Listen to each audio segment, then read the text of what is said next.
এইখানেতে এইরকম জ্বালা টাইপের দুখানা রয়েছে, জানি না কি হয় এখানেতে, পুজো টুজো কিছু হয় কিনা, একবার দেখার চেষ্টা করব।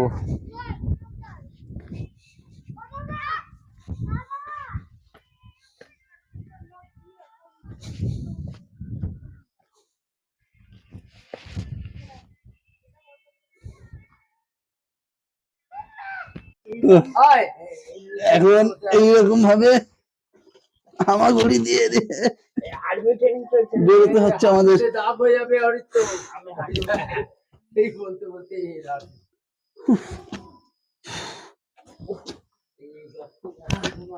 আর্মির লোকেরা এটা পুরো পার করে, বুঝলে? মিষ্টি দিয়ে বেরো, উপরে উঠতে গেলে মাথা ঢুকবে।